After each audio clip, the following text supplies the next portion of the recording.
फिर हमारे पास आगे क्वेश्चन आता है, अपनी स्क्रीन पर देख लो। हमारे पास 0 0 पोजीशन पे एक डाइपोल है, मैग्नेटिक डाइपोल। ठीक है, 0 0 पोजीशन पे, तो मैं यहाँ मान लेता हूँ 0,0। उसकी डायरेक्शन है x axis, positive x axis. ऐसे ही 1,1 पोजीशन पे, ये मान लो 1,1, इस पोजीशन पे एक M2 डाइपोल पड़ा है हमारे पास। ठीक है, लेकिन ये फ्रीली मूव हो सकता है, ये फिक्स है, ये एक्स डायरेक्शन में फिक्स है। ये फ्रीली एक्स वाई मतलब इस बोर्ड पे किसी भी डायरेक्शन में मूव कर सकता है, ऐसे ऐसे किसी भी डायरेक्शन में।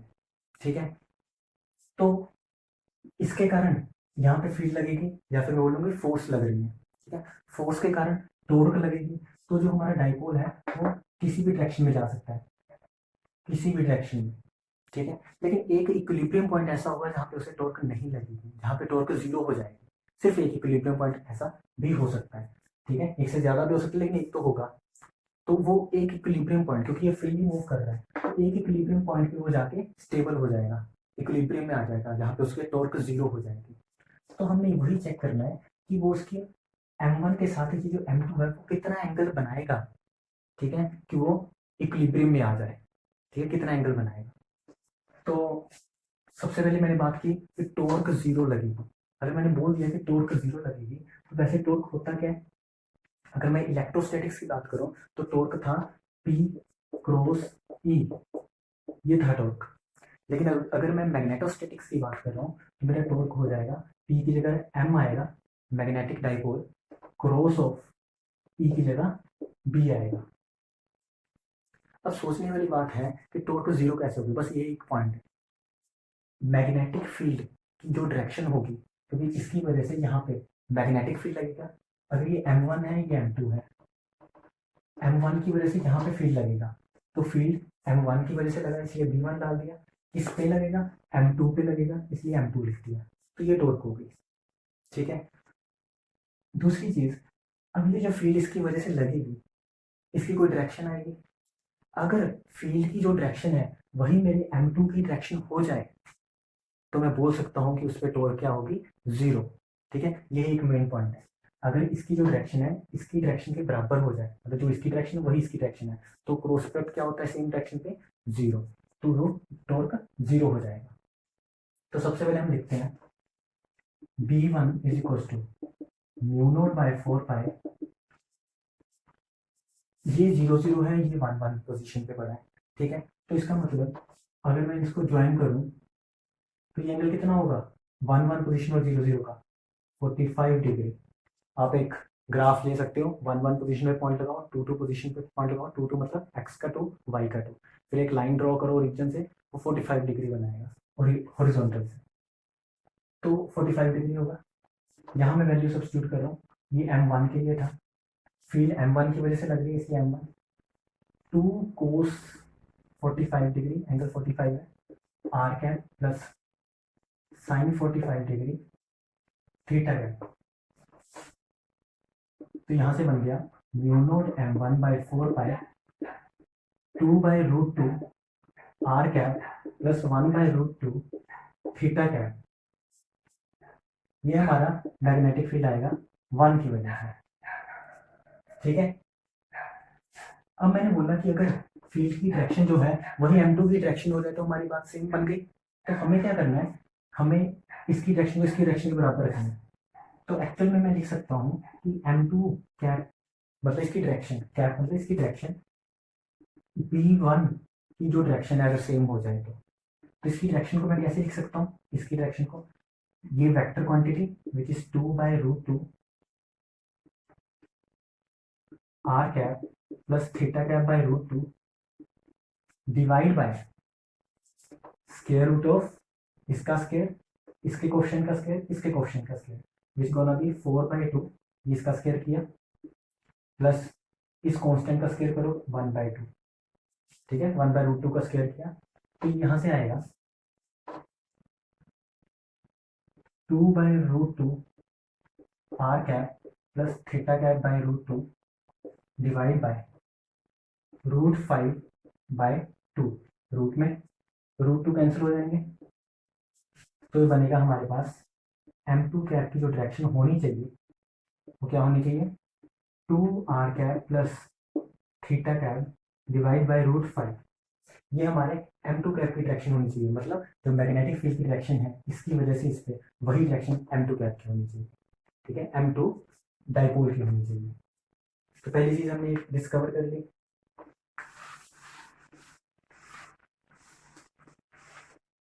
दूसरी चीज हमें इतना पता है कि जो m1 की डायरेक्शन है वो हमें पता है अलोंग पॉजिटिव एक्स एक्सिस है, क्वेश्चन में गिवन है, तो वो है आई कैप। तो मैं सीधा लिख सकता हूँ कि cos of theta is equals to m1 cap dot m2 cap. ये लिखते हैं हम m1 cap dot m2 cap equals to cos theta, ठीक है। इन दोनों में क्या एंगल होगा, कोस थीटा। तो अब मैं डॉट नहीं कर सकता अभी, क्यों, क्योंकि ये आर कैप थीटा कैप में और ये आई कैप में।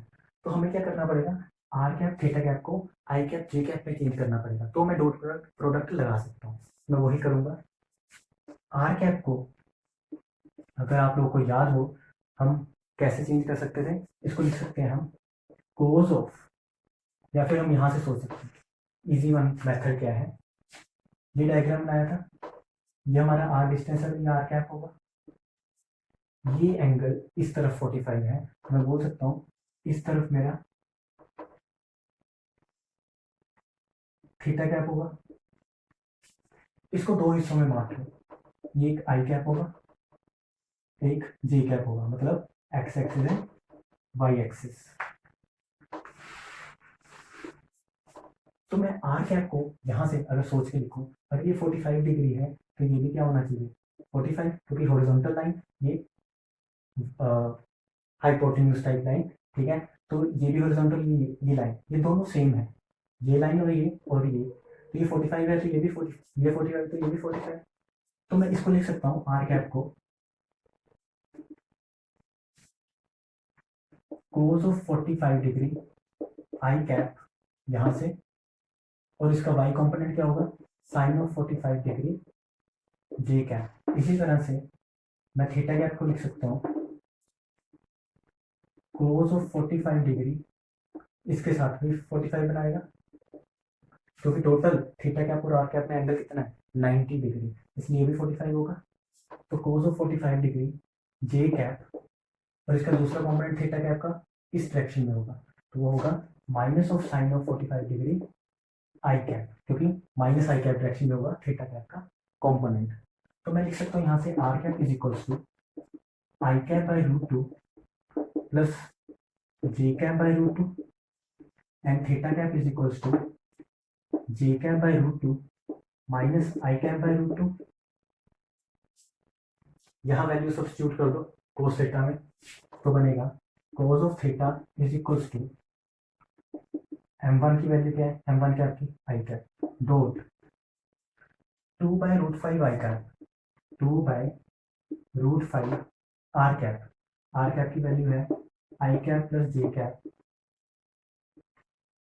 By root 2 plus theta cap, theta cap की वैल्यू क्या है J cap minus I cap by root 2,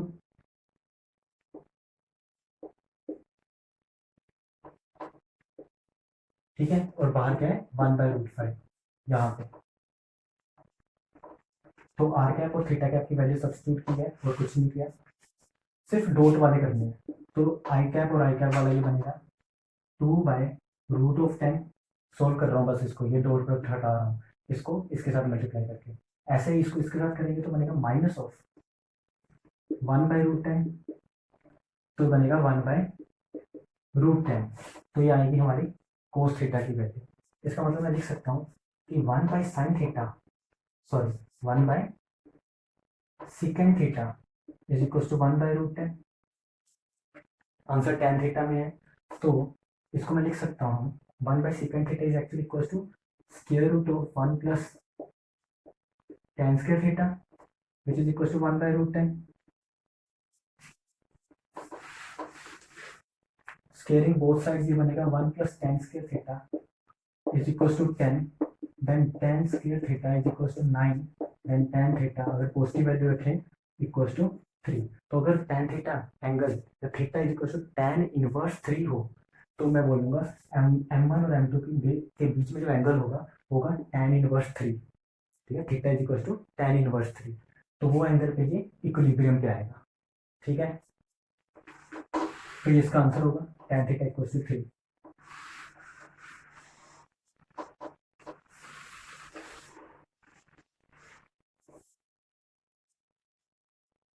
फिर उसके बाद एक क्वेश्चन था जो ग्रुप में आया था कैनोनिकल ट्रांसफॉर्मेशन का। उस क्वेश्चन का सबसे पहले हमें थोड़ा सा वे पता होना चाहिए, वो अकेडमी में भी नहीं हुआ था। वो था इन्फिनिटिसिमल कैनोनिकल ट्रांसफॉर्मेशन जो क्वेश्चन है। ठीक है, हमने जो एकेडमी में किया है वो है कैनोनिकल ट्रांसफॉर्मेशन, नॉट इन्फिनिटिसिमल। ठीक है, तो ये जो टॉपिक ही है ये डिफरेंट है, इन्फिनिटिसिमल कैनोनिकल ट्रांसफॉर्मेशन।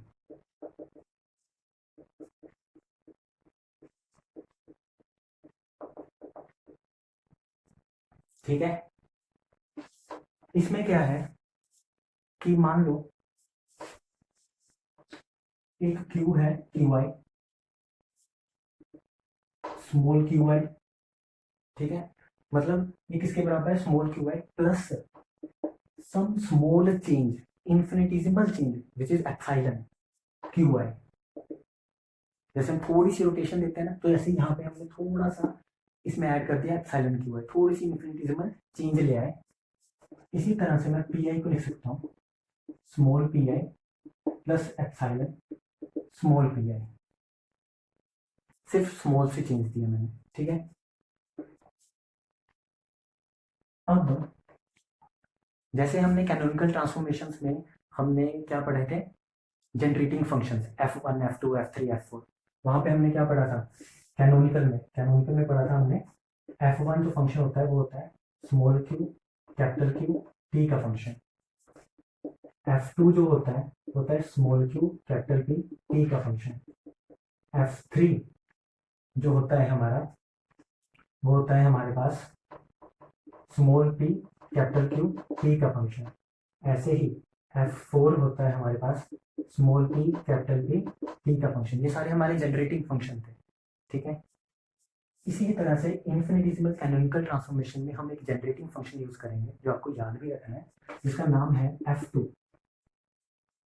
एक्चुअल में कुछ ऐसा वाला, लेकिन इसकी वैल्यू क्या होगी, small Q I capital P I, क्योंकि स्मॉल क्यू और कैपिटल पी का फंक्शन है, plus some epsilon times capital G.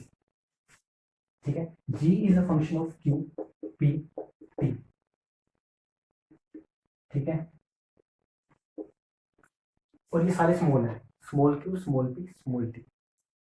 ठीक है, तो ये भी थोड़ा आप देख लेना आगे, ये आपको याद रखना है। मैं एक बार ये चेक कर लेता हूँ यहाँ पे कैपिटल पी ना हो।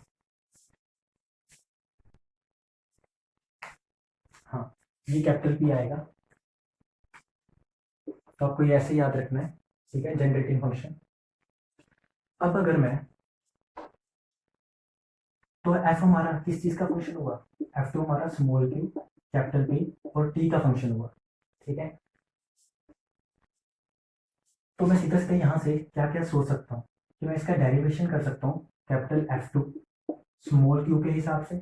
और हमने याद रखा था इसका, अगर यहाँ स्मॉल है तो यहाँ पे भी स्मॉल आएगा और यहाँ पे पॉजिटिव में रहेगा, क्योंकि हमने याद रखा था स्मॉल क्यू कैपिटल पी जब होगा तब नेगेटिव आता था साइन यहाँ पे, लेकिन जब दूसरे टर्म्स बचेंगे उनके बारे में यहाँ पे पॉजिटिव साइन रहेगा। तो स्मॉल क्यू कैपिटल पी के टाइम पे क्या होगा, मतलब इस टर्म में स्मॉल क्यू कैपिटल पी होगा अगर, तो यहाँ माइनस साइन आएगा, बाकी टर्म्स के लिए यहाँ पे पॉजिटिव साइन, तो यहाँ पे ये पॉजिटिव आएगा क्योंकि ये स्मॉल पी है।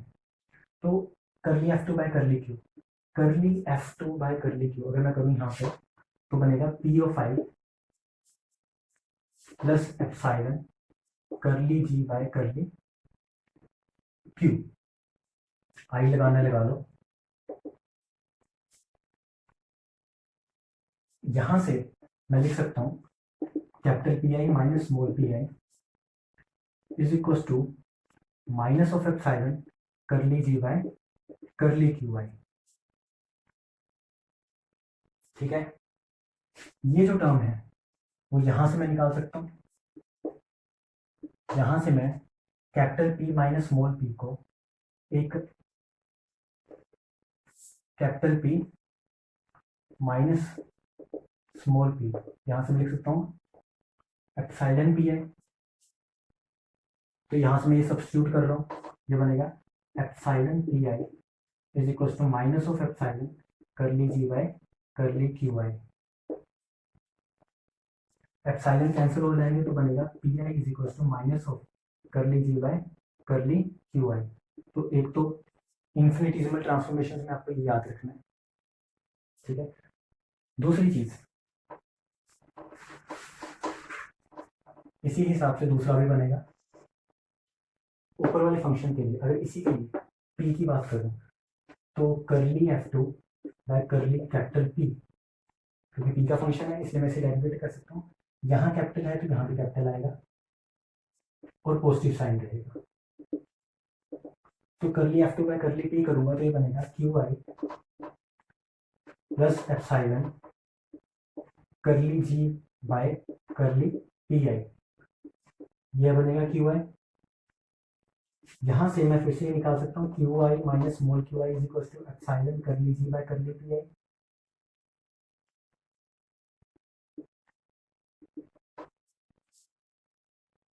ये चीज यहां से निकल गई और यहां से मैं बोल सकता हूँ capital Q I minus small Q I is equal to epsilon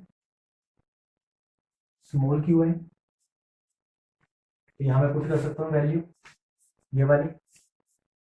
तो epsilon Q I is equal to epsilon curly G by करली पी आई।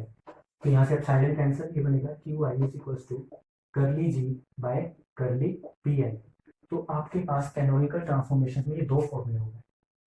और क्वेश्चन सोचने वाला एक चीज रह गई, यहाँ मैंने कैपिटल पी लिखा है, ठीक है, यहाँ स्मॉल क्यू, लेकिन ये जो पी है ये इस पी से, ये वाला कैपिटल पी इस स्मॉल पी से बहुत स्मॉल इन्फिनिटिसिमल से डिफरेंट है। मतलब इन दोनों में जो डिफरेंस है बहुत ही स्मॉल है, नेग्लिजिबल है।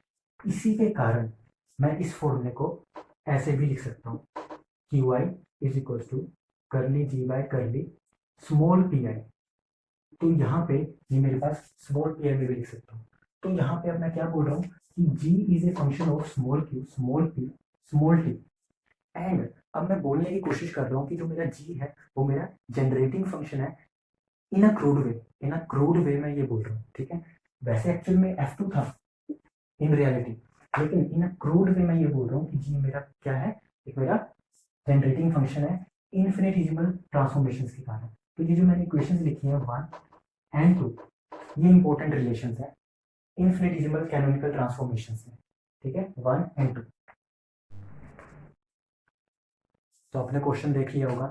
क्वेश्चन है हमारे पास q dash is equals to 1 plus epsilon q and p dash is equals to 1 minus epsilon p। तो इसको मैं लिख सकता हूँ q dash is equals to q plus epsilon q and p dash is equals to p minus epsilon p। Same ही काम करते जाना है। सेम काम का मतलब क्या है, q dash minus q is equals to epsilon q, p dash minus p is equals to minus epsilon p, small variation, ठीक है। हमें स्मॉल वेरिएशंस पता है, ये है और ये वैल्यू है। नेक्स्ट काम क्या था हमारा, जनरेटिंग फंक्शन। जनरेटिंग फंक्शन हमने क्या रखा था, F2 which is Q P plus epsilon G, ठीक है, मतलब small capital P plus epsilon of G Q comma P. ये हमारा जनरेटिंग फंक्शन था, लेकिन अब हमने इसके हिसाब से सोल्व करना है। F2 जो है वो फंक्शन है हमारा small Q capital P T का। तो मैं लिख सकता हूँ करली F2 by curly Q is equals to, small Q लिखा है यहाँ पे भी स्मॉल आएगा तो स्मॉल पी आएगा। करो इसका डेरिवेटिव, इसका डेरिवेटिव करेंगे करली F two by curly Q, तो बनेगा P plus epsilon curly G by curly Q. हम एक से ही आंसर निकाल लेते हैं वैसे, क्योंकि सेम ही आंसर आना चाहिए। इससे निकाल के देख लेते हैं, ये बन गया।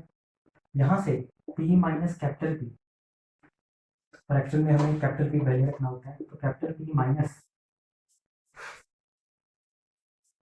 Small p is equals to minus of epsilon curly G by curly Q.